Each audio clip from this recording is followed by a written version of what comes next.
Hello viewers, আসসালামু আলাইকুম। কেমন আছেন সবাই? জেসমিনস বেবি কেয়ার টক ইউটিউব চ্যানেলটির পক্ষ থেকে আপনাদের সবাইকে স্বাগতম জানাচ্ছি।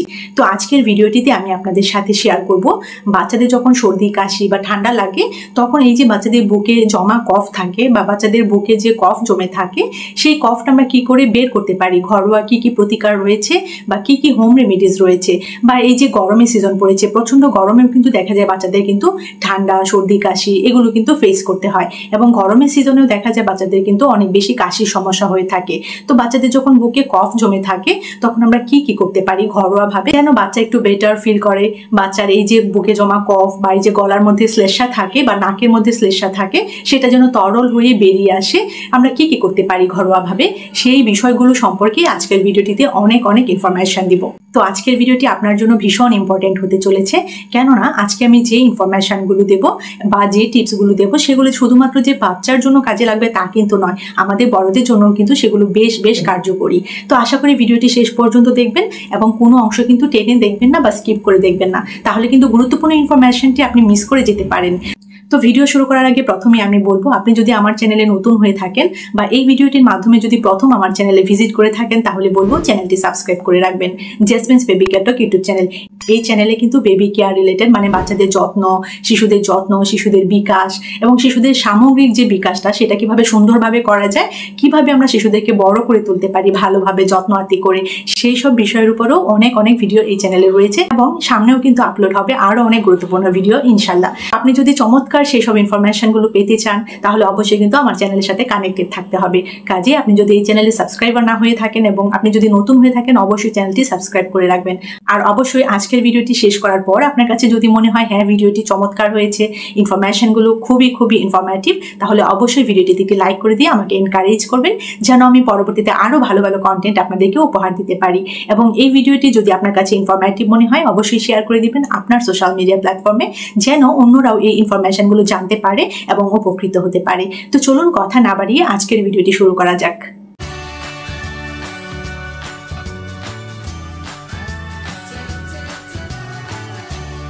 প্রথমে আমি বলবো, যখন বাচ্চার কাশি হয় বা ঠান্ডা লাগার মতো সমস্যায় বাচ্চা ভোগে তখন কিন্তু আমাদের কাছে মনে হতে পারে যে বাচ্চার বুকে যে কফ জমে আছে সেটা মনে হয় বাচ্চা কাশি দিয়ে বের করতে পারছে না, বাচ্চা মনে হয় কাশি দিতে চাচ্ছে বাট সেটা মনে হয় বের হয়ে আসছে না।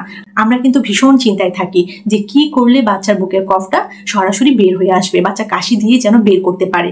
বাচ্চা যদি একবার বের করে দেয় তাহলে কিন্তু বাচ্চার বেশ একটা আরাম বোধ হবে, বাচ্চার কিন্তু বুকের কফটা চলে যাবে। এই চিন্তা হয়তো আমরা সবাই করে থাকি এবং আমরা কিন্তু মনে করি যে আসলে এর পিছনে সমস্যাটা কি, কেন বাচ্চার এরকমটা হচ্ছে, কেন বাচ্চা কাশি দিয়েও সেই কফটা বের করতে পারছে না। যখন আমাদের কাশি হয় বা বাচ্চাদের যখন কাশি হয় তখন আসলে কি হয়, এই যে যখন কাশিটা হয় বা সর্দি কাশি হয় তখন এই যে গলার মধ্যে, নাকের মধ্যে, বুকের মধ্যে সিক্রেশন কিন্তু বেড়ে যায় এবং সিক্রেশন বেড়ে গিয়ে যে মিউকাস বা শ্লেষ্মাটা থাকে সেটা কিন্তু দেখা যায় ঠিক হয়ে যেতে পারে, এবং এই যে সিক্রেশনের কারণে নাকে থাকা যে মিউকাস বা শ্লেষ্মাটা সেটা কিন্তু ঠিক হয়ে যায়, যার কারণেই কিন্তু নাক বন্ধ হয়ে যায় বা নাক বন্ধ থাকে। এবং দেখা যায় গলাতেও যে শ্লেষ্মাটা থাকে সেটাও কিন্তু দেখা যায় ঠিক হয়ে যায়, যার কারণেই কিন্তু আমাদের শ্বাস নিতে সমস্যা হয়, নাকে নিঃশ্বাস নিতে সমস্যা হয়। এবং বাচ্চাদেরও কিন্তু ঠিক তাই, বাচ্চাদের ঠান্ডা সর্দি কাশির মতো সমস্যাটা লাগলে আমরা কি করতে পারি সেটার উপরে কিন্তু আমি অলরেডি বেশ কয়েকটি ভিডিও আপলোড করেছি, আপনারা সেই ভিডিওগুলো দেখলে কিন্তু আরো অনেক ইনফরমেশন জানতে পারবেন। তবে আজকে এই ভিডিওটিতে আমি স্পেসিফিক করে কিছু হোম রেমেডিজের কথা বলবো বা সেফ রেমেডিজের কথা বলবো, যেগুলো যদি আমরা অ্যাপ্লাই করি তাহলে এই যে গরম সিজনে বা এই যে গরমের সময় বাচ্চাদের ঠান্ডা লাগার মতো সমস্যাটা রয়েছে, যেহেতু আমি গরমকালে এই ভিডিওটি করছি, আপনারা কিন্তু এই গরমের সিজনে যদি বাচ্চারা ঠান্ডা লাগার মতো সমস্যায় থাকে বা বাচ্চাদের যদি বুকে কফটা জমে থাকে, আপনাদের কাছে যদি মনে হয় যে বাচ্চা নিঃশ্বাস নিতে পারছে না, শ্লেষ্মাগুলো অনেক বেশি ঠিক হয়ে আছে, বাচ্চার কাশিটা অনেক বেশি এবং বাচ্চার কিন্তু খুব কষ্ট হচ্ছে, তাহলে কিন্তু এই রেমেডিসগুলো কিন্তু আপনারা বাসায় অ্যাপ্লাই করে দেখতে পারেন। এবং আমি পার্সোনালি মনে করি এই রেমেডিসগুলো যদি অ্যাপ্লাই করা হয় বা এই রেমেডিসগুলো যদি ঠিকভাবে ফলো করা হয় নিয়মিত, তাহলে কিন্তু বাচ্চা খুব দ্রুত রিকভার করবে। প্রথমে আমি যে বিষয়টি নিয়ে কথা বলবো তা হচ্ছে ব্রেস্ট মিল্ক। দেখুন, যখন ঠান্ডা লাগে আমাদের বা বাচ্চাদের তখন কিন্তু যদি একটু কুসুম গরম পানি বা ওয়ার্ম ওয়াটার বা ওয়ার্ম লিকুইড খাওয়ানো হয় তাহলে কিন্তু গলায় যে শ্লেষ্মাটা থাকে সেটা কিন্তু দেখা যায় নরম হয়ে যায় বা একটু তরল হয়ে যায়। সেই জন্য কিন্তু এই সময় দেখা যায় আমরা বড়রাও যদি যখন ঠান্ডা লাগে আমরা যদি কুসুম গরম পানি খাই তখন কিন্তু আমরা গলার মধ্যে বেশ একটা ভালো ফিল পাই বা ভালো লাগে। ঠিক তেমনি ব্রেস্ট মিল্কটা কিন্তু ওয়ার্ম থাকে। তো নিউবর্ন বেবি থেকে 6 মাস পর্যন্ত যে ছোট বাবুরা রয়েছে তারা কিন্তু দেখা যায় কোনো বাড়তি খাবার খাচ্ছে না, পানিটাও কিন্তু তারা খাচ্ছে না, তারা কিন্তু ফুললি ব্রেস্ট মিল্কের উপরে ডিপেন্ডেন্ট। অবশ্যই আপনি খেয়াল রাখবেন যে আপনার বাচ্চা যদি 6 মাসের আগ পর্যন্ত বয়স হয় তাহলে সে ঠিক মতো ব্রেস্ট মিল্কটা পাচ্ছে কিনা। এবং ব্রেস্ট মিল্ক খেলে হবে কি বাচ্চার ইমিউনিটি লেভেলটাও কিন্তু বেশ ভালো হবে। 6 মান্থ প্লাস বা 6 মাস বয়সের পরে যে বাচ্চারা রয়েছে বা 6 মাস বয়স থেকে যে বাচ্চারা রয়েছে তাদেরকে আমরা কি করতে পারি, তাদেরকে আমরা কুসুম গরম পানি খাওয়াতে পারি একটু পরপর, দিনের মধ্যে বেশ কয়েকবার একটু পরপর কুসুম গরম পানিটা যদি খাওয়ানো হয় তাহলে গলার মধ্যে যে শ্লেষ্মাটা থাকে সেটা কিন্তু অনেক বেশি নরম হয়ে যায়, তরল হয়ে যায় এবং বাচ্চা কিন্তু ঢোক গেলতেও পারে, বাচ্চা কিন্তু আরাম লাগে। আপনি চাইলে বাচ্চার বয়স একটু যখন 7-8 মাস হয়ে যাবে তখন থেকে কিন্তু বাচ্চাকে আপনি যে গরম পানিটা করছেন তার মধ্যে কিন্তু তুলসী পাতা, আদা, লেবু এগুলো কিন্তু অ্যাড করে কিন্তু বাচ্চাকে খাওয়াতে পারেন। তুলসী পাতা, আদা এগুলো কিন্তু গরম পানিতে ফুটোতে হবে, সরাসরি কিন্তু এমনিতেই কাঁচা দেওয়া যাবে না। গরম পানি যখন করবেন তখন তার মধ্যে তুলসী পাতা এবং আদাটা ফুটবেন এবং যখন আপনি ছেঁকে বা ফিল্টার করে সেই পানিটা বাচ্চাকে দেবেন তখন তার মধ্যে একটু লেবুর রস অ্যাড করে দিলেন। আর বাচ্চার বয়স 1 বছর হয়ে গেলে তার মধ্যে আপনি তাল মিশ্রি বা মধুটা আপনি অ্যাড করে দিলেন, সেটা আপনি বাচ্চাকে খাওয়ালেন। এবং আপনি চাইলে বাচ্চা যখন স্কুল গোয়িং থাকবে বা একটু বড় বাচ্চা থাকবে তাদেরকে কিন্তু আপনি চেষ্টা করবেন যখন আপনি এই যে ওয়ার্ম লিকুইড বা এই যে পানীয়টা খাওয়াচ্ছেন এটার মধ্যে কিন্তু আপনি চাইলে একটু চা পাতাও অ্যাড করতে পারেন, যেটাকে আমরা আদা চা বলি, সেটাও কিন্তু বাচ্চাকে দিনে 2 থেকে 3 বার খাওয়াতে পারেন। বাচ্চা কিন্তু গলায় ভীষণ আরাম বোধ করবে। তো এই যে আমি তুলসী পাতা, আদা, লেবু, মধু এগুলোর কথা বললাম, এই যে ড্রিঙ্কসটা আপনি তৈরি করবেন বা এই যে পানীয়টা আপনি তৈরি করবেন তার মধ্যে কিন্তু আপনি চাইলে বাসক পাতাও অ্যাড করতে পারেন। দেখুন তুলসী পাতা এবং বাসক পাতা এই দুটোই কিন্তু বাচ্চাদের এই যে ঠান্ডা, সর্দি, কাশি এগুলোতে কিন্তু খুব ভালোভাবে কাজ করে, দারুণভাবে কাজ করে। তো আপনারা চেষ্টা করবেন যখন বাচ্চাদের সর্দি, কাশি, ঠান্ডা লাগার মতো সমস্যা থাকবে তখন এই যে কুসুম গরম পানীয়টা বাচ্চাদেরকে দিনে 2 থেকে 3 বার খাওয়াবেন, তার মধ্যে অবশ্যই তুলসী পাতা এবং বাসক পাতাটা অ্যাড করতে, সাথে আদা, লেবু, মধুটাও অ্যাড করতে। মধু বা তাল মিশ্রি অবশ্যই কিন্তু একটা সার্টেন এজের পরে বাচ্চাদের পানীয়ের মধ্যে অ্যাড করতে হবে। 2 নম্বরে আমি যে বিষয়টার কথা বলবো তা হচ্ছে গোসল। অনেকেই কিন্তু দেখা যায় গরমের সিজনেও অনেক বেশি গরম পড়লেও বাচ্চার যদি বুকে কফ জমে থাকে বা বাচ্চা যদি বুকে কফের কারণে কষ্ট পেয়ে থাকে তখন কিন্তু গোসল করান না। তারা মনে করেন যদি গোসল করানো হয় তাহলে দেখা যাবে বাচ্চা রাতে ঘুমোতে পারবে না, কফটা আরো বেশি বেড়ে যাবে, কফটা বসে যাবে। এটা কিন্তু একটি ভুল ধারণা। গোসল করালে কিন্তু বাচ্চা দ্রুত রিকভার করতে পারে। সেজন্য অবশ্যই চেষ্টা করবেন এই গরমের সিজনে যদি আপনার বাচ্চার ঠান্ডা, সর্দি, কাশি এই সমস্যাগুলো হয় এবং বুকে যদি কফ জমে থাকে অবশ্যই নিয়মিত গোসল করাতে এবং গোসলের সময় ভালো করে বাচ্চার হাত, বাচ্চার নাক, বাচ্চার মুখ এগুলো ভালো করে ক্লিন করে দিতে, বাচ্চাকে পরিষ্কার পরিচ্ছন্ন রাখতে। 3 নাম্বার যে টিপসটি দিব তা হচ্ছে দেখুন ডাক্তারের সাথে কথা বলে বাসায় নরসল ড্রপ রাখতে পারেন। নরসল ড্রপটা যদি নাকে দেওয়া হয় তাহলে কিন্তু বাচ্চার এই যে নাকে জমে থাকা যে মিউকাস বা শ্লেষ্মাটা থাকে সেটা কিন্তু নরম হয়ে যায় এবং তরল হয়ে যায়। ঠিক আছে, তো এটা অবশ্যই চেষ্টা করবেন। দেখুন বাচ্চা যদি নাকে শ্লেষ্মাটা থাকে তাহলে কিন্তু বাচ্চা ঠিক মতো খেতে পারে না এবং ঠিক মতো কিন্তু বাচ্চা ব্রেস্ট মিল্কও সাক করতে পারে না। সেই জন্য অবশ্যই এটা আপনাকে এনশিওর করতে হবে যে বাচ্চার নাকটা ক্লিয়ার আছে কিনা, এই বিষয়টা অবশ্যই মাথায় রাখবেন।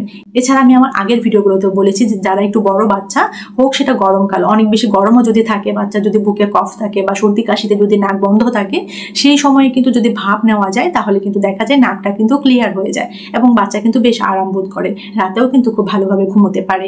তো অবশ্যই চেষ্টা করবেন গরমের সিজনে যদি বাচ্চার ঠান্ডা, সর্দি, কাশি এগুলো লাগে বা বুকে কফ জমে থাকে বা নাকটা যদি বন্ধ হয়ে থাকে তাহলে বাচ্চা যেন ভাপ নেয় সেই বিষয়টা এনশিওর করতে। আরেকটি বিষয় আপনাদেরকে আমি অবশ্যই বলতে চাই যে অনেকে কিন্তু বাচ্চার নাক ক্লিন রাখার জন্য কটন বাড ইউজ করে থাকেন। দেখুন এটা কিন্তু আমি সব সময় আপনাদেরকে বলি যে কটন বাডটা কিন্তু কখনোই সেফ নয় বাচ্চাদের জন্য, ইভেন আমাদের বড়দের জন্য। কটন বাড দিয়ে যদি আপনি নাক ক্লিন করতে যান তাহলে কিন্তু নাকে ইনজুরি হতে পারে, ব্লিডিং হতে পারে। ঠিক আছে, তো কখনোই কটন বাড ইউজ করবেন না। বাচ্চাদের যে পাতলা পাতলা সুতি নিমাগুলো থাকে, পুরোনো যে নিমাগুলো থাকে বা কোনো পাতলা কাপড় যে থাকে, সেই পাতলা কাপড় দিয়ে বা নর্মালি কটন আপনি নিতে পারেন, সেটা দিয়ে কিন্তু বাচ্চার নাকটা আপনি ক্লিন করে দিতে পারেন এবং নাক ক্লিন রাখাটা কিন্তু ভীষণ জরুরি। যখন বাচ্চা ঠান্ডা, সর্দি, কাশি এগুলোতে ইনফেক্টেড থাকবে বা যখন বাচ্চার এই যে বুকে কফ জমে থাকবে, আপনার কাছে যখন মনে হচ্ছে যে বাচ্চার কাশি, অনেক বেশি কাশি, ওই সময়টা কিন্তু অবশ্যই বাচ্চার নাকটা ভালোভাবে ক্লিন রাখতে হবে। এর জন্য কিন্তু অবশ্যই আপনি সুতি কাপড় ইউজ করতে পারেন বা আপনি কটন, নর্মালি কটন বল আপনি ইউজ করতে পারেন, কিন্তু কটন বাড নয়। ঠিক আছে, তো আশা করি আপনি এই বিষয়টা অবশ্যই সতর্ক হবেন নিজে এবং অন্যদেরকে জানিয়ে তাদেরকেও সতর্ক করবেন। লাস্ট বাট নট লিস্ট, এখন যে ইনফরমেশন বা রেমিডিসটির কথা বলবো তা কিন্তু ভীষণ গুরুত্বপূর্ণ এবং এটা কিন্তু আমাদের বড়দের যে সর্দি কাশি সমস্যাটা থাকে থাকে সেটাকেও কিন্তু অনেকটাই রিলিফ হতে সাহায্য করে। প্লাস যখন বাচ্চারা সর্দি কাশিতে ইনফেক্টেড থাকে বা যখন বাচ্চার নাকটা বন্ধ থাকে তখনও কিন্তু এই রেমিডিসটা বেশ হেল্প করে বাচ্চারা কিন্তু ভীষণ আরাম বোধ করে। তো রেমিডিসটি কি দেখুন, এই রেমিডিসে কিন্তু লাগবে হচ্ছে রসুন এবং মৌরি। দেখুন আপনি একটু রসুন নিলেন এবং অল্প একটু মৌরি নিলেন, হাতের মধ্যে জাস্ট রেখে এইভাবে আপনি ক্র্যাশ করলেন, ঠিক আছে। তারপর এভাবে ক্র্যাশ করে একটা ছোট্ট পাতলা কাপড়ে, সুতি কাপড়ে আপনি সেটা রাখলেন, রেখে আপনি পুটুলি আকারে করে বাসার কোনো একটা কোনায় বা বিছানার যে কোনো একটা আশেপাশে ঝুলিয়ে রাখলেন, যেখানে বাচ্চা ঘুমোয় বা যেখানে আপনারা সবাই ঘুমন সে কোনো একটা আশেপাশের কোনায় আপনি ঝুলিয়ে রাখলেন। অবশ্যই সেটা বালিশের চারপাশে হতে হবে, কোনো একটা কর্নারে আপনি সেটা ঝুলিয়ে রাখলেন বেঁধে। তারপর দেখা গেল সেটা থেকে কিন্তু পুরো ঘরে কিন্তু একটা সুন্দর স্মেল বের হবে এবং এই যে একটা অ্যারোমা বের হচ্ছে, একটা সেন্ট বের হচ্ছে, সেটা থেকেই কিন্তু দেখা যাবে নাকটা কিন্তু ক্লিয়ার থাকছে, নাকটা কিন্তু ক্লিয়ার হয়ে যাচ্ছে। এটা হয়তো আপনারা অনেকেই জানেন বা হয়তো অনেকেই জানেন না। তো আশা করি এই টিপসটি কিন্তু ভীষণভাবে কাজ করবে আপনাদের।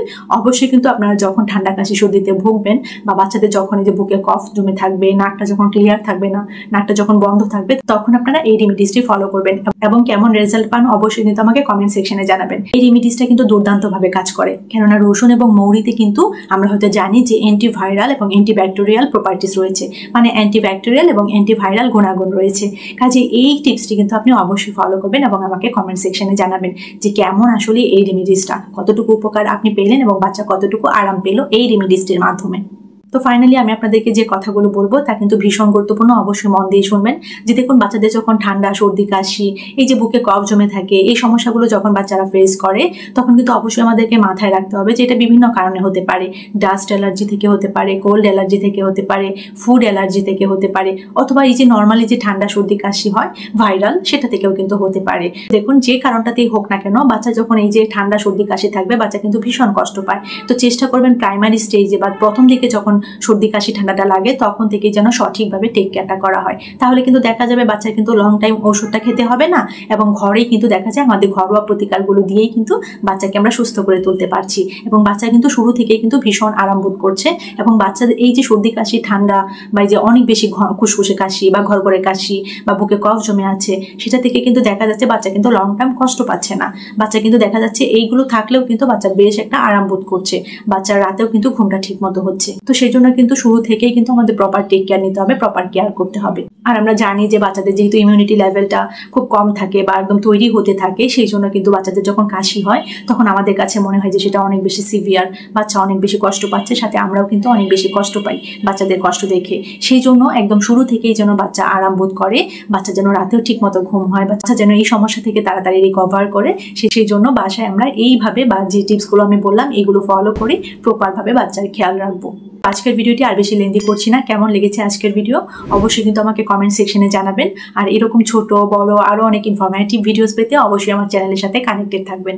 আবারও বলছি, jasmine's baby care talk YouTube channel. যারা এই ভিডিওটিতে এখনও লাইক করেনি এখনই লাইক করে দিন। সবাই ভালো থাকবেন, বাচ্চাদেরকে ভালো রাখবেন। আল্লাহ হাফিজ।